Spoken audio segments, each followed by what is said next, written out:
Google te laisse créer des applications sans coder, Delta décide de combien tu dois payer pour un vol, et l'IA pourrait bien réécrire l'histoire. On a un gros programme cette semaine, alors c'est parti.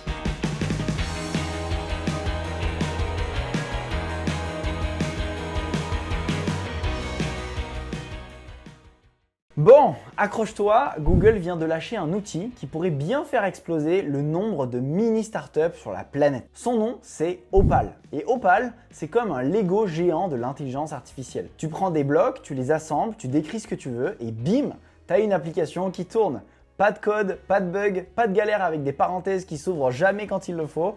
Juste toi et ta bonne idée. Pour te donner un exemple, disons que tu veux créer une application qui te fait un article de blog en 5 étapes. Tu veux lui donner un sujet et que l'application va faire des recherches, écrire un plan, générer une image de couverture, rédiger l'article et te balance tout ça sur une jolie page. En gros, toi, tu viens juste avec une idée et Opal fait le boulot que tu aurais délégué à un stagiaire mal payé, plus un designer sur Fiverr, plus un rédacteur pressé, plus un dev freelance. Et tu peux aussi partir from scratch. Tu écris une phrase du genre « Fais une application qui me récupère toutes les news sur l'IA en temps réel et classe-les par catégorie. » Opal se chargera de te pondre un workflow prêt à tourner.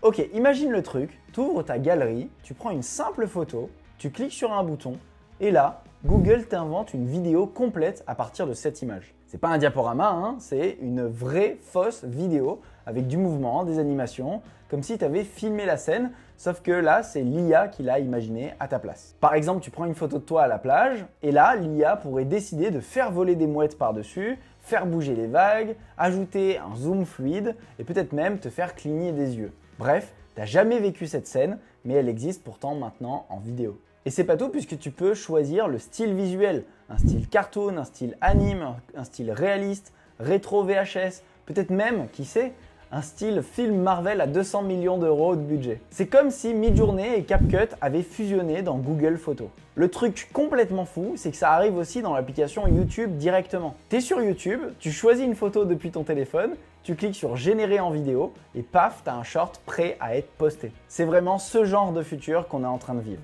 Alors oui, c'est encore en cours de déploiement, c'est pas encore au point. Perso, j'ai pas encore l'option, mais d'après Google, ça arrive dans les semaines à venir sur Android et iOS.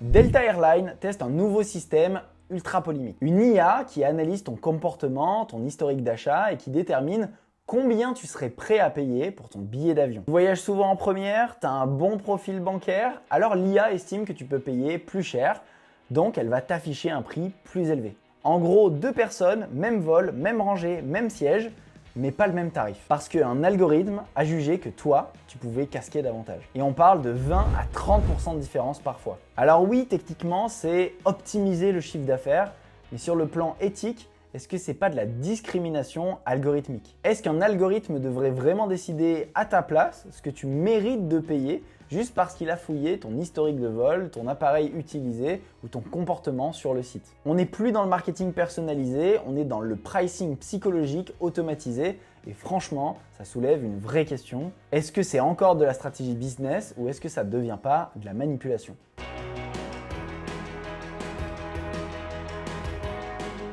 Ok, là on rentre dans un délire Indiana Jones version IA. DeepMind vient de sortir un outil qui, à première vue, pourrait passer inaperçu, mais en vrai, c'est un des trucs les plus révolutionnaires qu'on ait vu cette année. Le projet s'appelle DeepMind Aeneas et il ne sert pas à générer des images, ni à rédiger des posts LinkedIn ou écrire des blagues. Non, Aeneas, c'est une IA formée pour lire, comprendre et reconstruire le passé. Concrètement, elle peut traduire des inscriptions antiques dans des langues mortes depuis des siècles.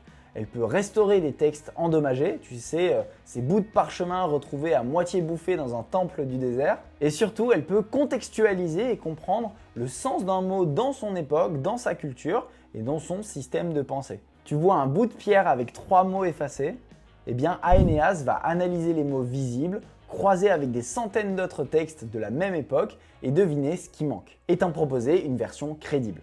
Mais attends, le plus fou c'est pas ça, c'est que ce genre d'IA peut nous faire redécouvrir des pans entiers de notre histoire qu'on croyait perdues. Des civilisations oubliées, des récits jamais traduits, des vérités qu'on n'a jamais pu vérifier faute de sources complètes. Donc voilà une vraie révolution de l'intelligence artificielle dans notre histoire. Et voilà, cette semaine, on a eu un petit aperçu du futur. Une IA qui écrit des applications, une autre qui devine ton comportement d'achat et une autre qui peut carrément restaurer des fragments de l'histoire effacés par le temps. Je sais que je le répète chaque semaine, mais on n'est plus dans de la science-fiction là, on est dans le présent et chaque semaine ça s'accélère. Moi c'est Maxime et chaque semaine je te résume les plus grosses avancées de l'intelligence artificielle. Alors si tu veux rien louper, pense à t'abonner, active la cloche et si tu as loupé les informations de la semaine dernière, clique juste ici.